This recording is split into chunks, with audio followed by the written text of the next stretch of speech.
Hello everyone, my name is Dr. Alisha and I bring you great greetings from the American Congress of Obstetricians and Gynecologists, Arkansas region. Just a little background information about me. As I'm sure many of you are aware, I am very new to the Little Rock area. In 2004, I completed my undergraduate degree at Mount St. Mary's University in Amesburg, Maryland. Following those years, I moved to Arkansas to pursue a master's in public health and thereafter my medical degree. Currently, I am a vaccinologist with the Arkansas Department of Health and am conducting epidemiologic research in the field of obstetrics and gynecology. In particular, my research focuses on base vaccination strategies from the past and the future alike. I must say, it is great, absolutely fantastic to see so many young and eager-minded moms-to-be. Vaccinations, as I'm sure many of you are aware, are a hot-button topic, and the more we know, the more we can learn from each other. I look forward to starting this journey with you all. As I go through the presentation, I do have one request. Please hold any questions that you may have until the end. Are you ready? Okay, let's get started.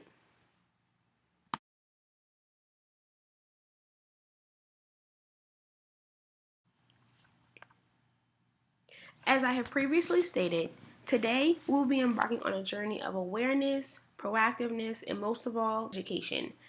My goal today is not to discredit any pre-existing information that you all may have. I am merely here to present you with scientific information that will aid you all in making smarter and clearer decisions as they relate to the health of you and your soon-to-be born healthy baby. In the upcoming presentation, we will be discussing the following objectives. For starters, vaccines with their background and administration. How are vaccines administered? What is their background? Where do they come from? Following that, we will discuss the history of vaccinations, and specifically changes that have occurred over the past few years. Then we will go into vaccination stages and types. What are the stages of how a vaccination is produced? What are the types? And how does that pertain to you all? Next, we will go into the importance of vaccines. Why are vaccines important?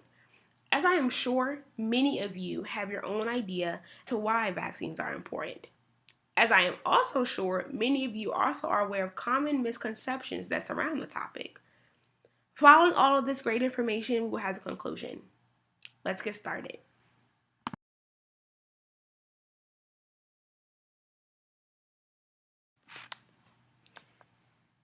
Before we begin to assess the role of vaccinations, we must first understand their properties and how they work.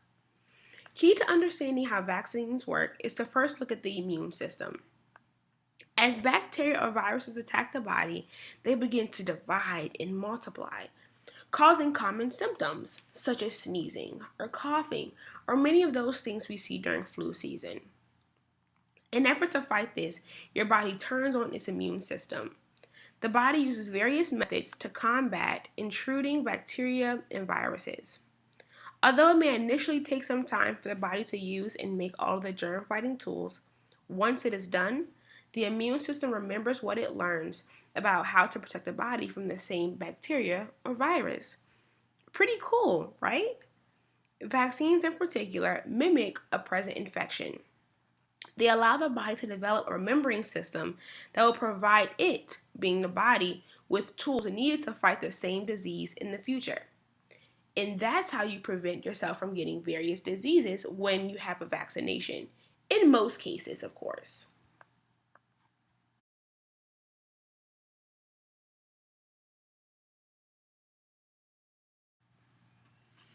Now that we've discussed how vaccines work, we must now look at how they're administered.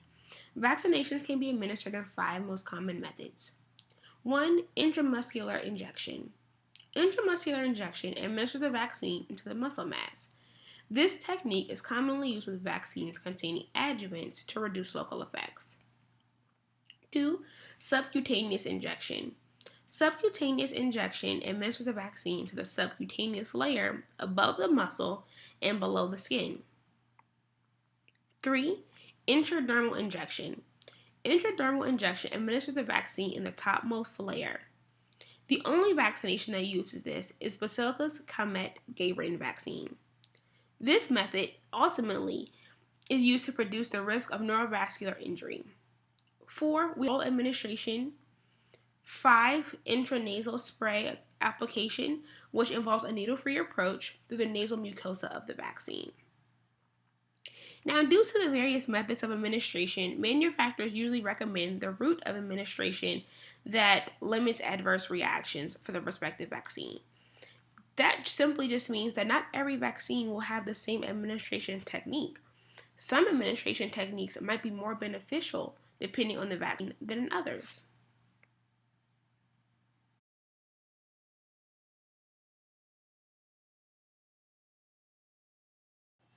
As I'm sure you ladies can imagine, vaccinations have been around for centuries.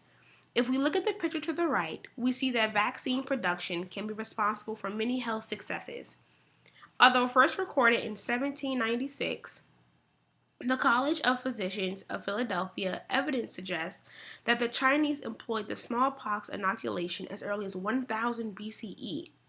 It was also noted that this practice migrated to Africa, Turkey, and Europe as well prior to the 1796 appearance.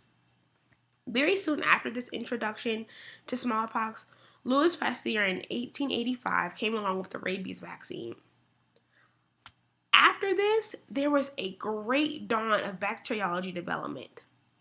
Such things as vaccines against tetanus, cholera, typhoid, tuberculosis, and many more were developed during the 1930s. In the mid-20th century, Maurice Hillman was a leading pioneer for many important vaccinations, especially those like rubella, pneumonia, hepatitis A and B, meningitis, but the list doesn't stop here. There are many others. Although vaccinations have been implemented throughout the years, its ethical concerns continue to rise in the health community. Surrounding these debates are issues regarding vaccination regulation, development, and many others. Generally, these issues revolve around 4 major issues. Mandates, for example, certain immunizations being needed for school entry, oftentimes or sometimes they conflict with practices that contradict philosophy, morals, and even religion. The second one, research and testing. Who, what, when, and at what time.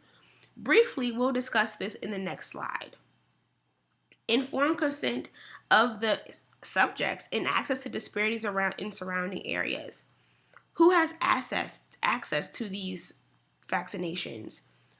Are the subjects being consented upon?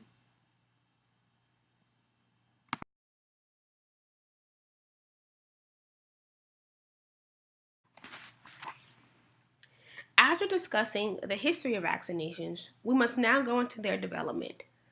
The development of vaccines are done in 2 major stages. These stages are preclinical and clinical development. Preclinical development is oftentimes carried out in the lab, and it includes 4 major phases. These phases are identification of antigens, creation of a vaccine concept, evaluation of vaccine efficacy, and lastly, the manufacture of the vaccine to good manufacturing practice standards.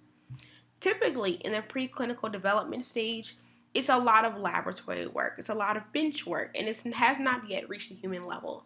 So a lot of it is done on like mice or things like that. The next phase, the next stage that we will see is clinical development. Clinical development, similar to preclinical, is broken down into 4 stages. At this time, I will not go into those. However, there's a large focus on ethical principles. Ethical principles that include the consent of volunteers that can assure a safe process, and also that focus on individual well-being and overall vaccine efficacy.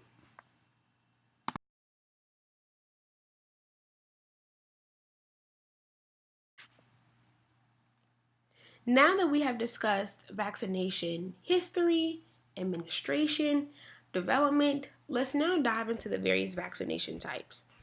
As I am sure you all are aware, there are many vaccinations. On the PowerPoint, here are a few. Human papillomavirus vaccine, influenza vaccine, chickenpox vaccine, and even many travel vaccinations.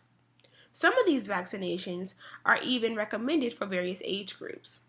For example, Let's take the chickenpox vaccine. Most commonly, this vaccination is given to young adolescents.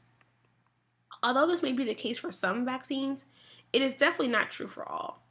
An example of this is the influenza vaccine, which maybe some of you have had.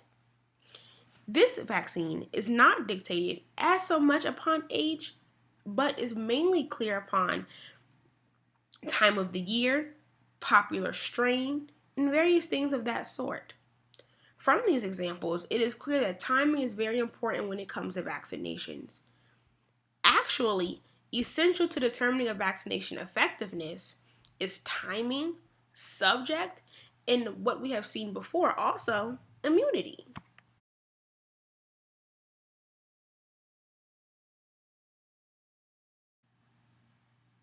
For centuries, viruses and bacterial pandemics have been a worldwide issue. Not even just a worldwide issue, but let's bring it home. It's been a statewide issue. We see that in a mumps outbreak, and if we think about worldwide, on a world level, we see the cholera outbreak, which happened years ago. Central to how a virus acts is an individual's immune system, functionality, and capability, similar to how we discussed before. Within this large population, there are special populations that cause a particular individual to be more susceptible to a disease than another. Because children are still in the process of developing, oftentimes they are put at higher risk for contracting various infectious diseases. Like children in a way, pregnant women are also referred to as a special population group. This is essentially due to their unique immunological condition caused by their pregnancy. Therefore, pregnancy presents many challenges when it comes to preventing and treating infectious diseases. As you can see on the table on the right, presented by the CDC, there are many vaccinations that they recommend. Some they recommend during your pregnancy, some that they recommend not during your pregnancy, or actually some not even at all. But as I'm sure you can see from all of the data gathered, prenatal health in general is not just important for your baby, but it's also important for a healthier you as well.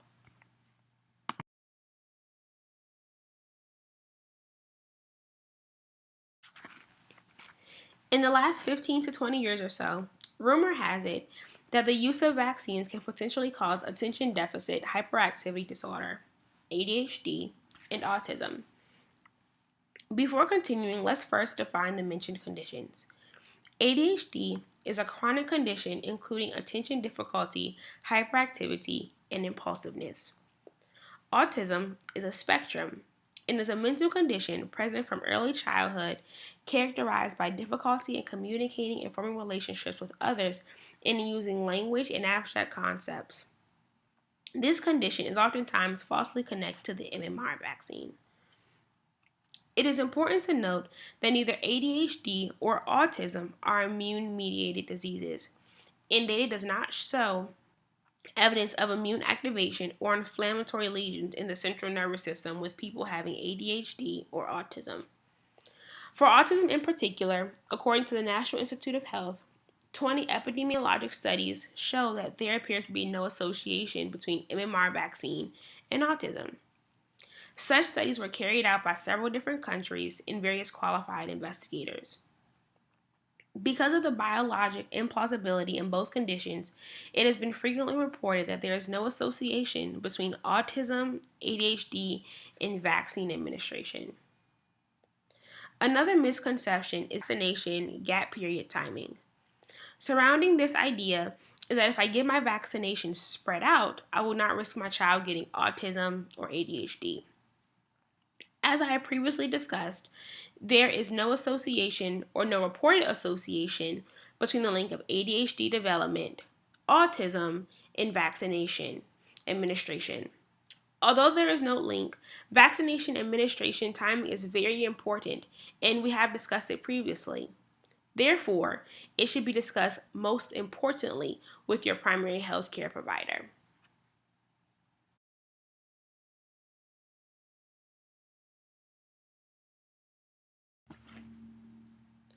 Before we part, I would like to leave you ladies with the know approach. The first of this approach is knowledge.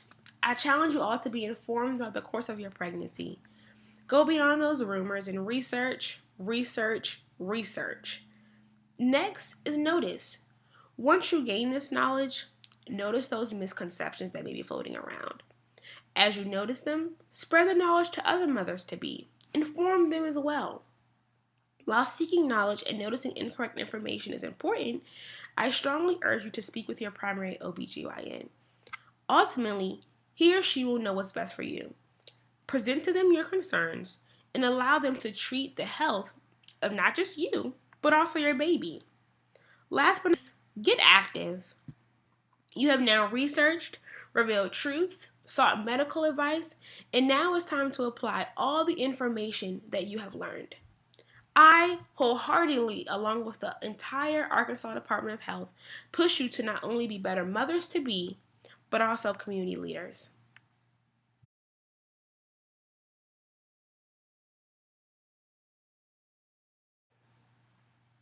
I want to give a special thanks to the following people: Dr. Penny and the entire UAMS staff.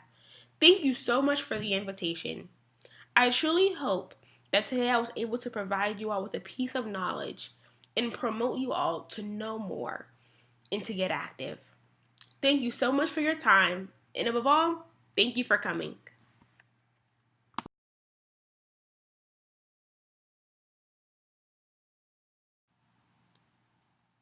Once again, thank you so much for hanging in there. Are there any questions?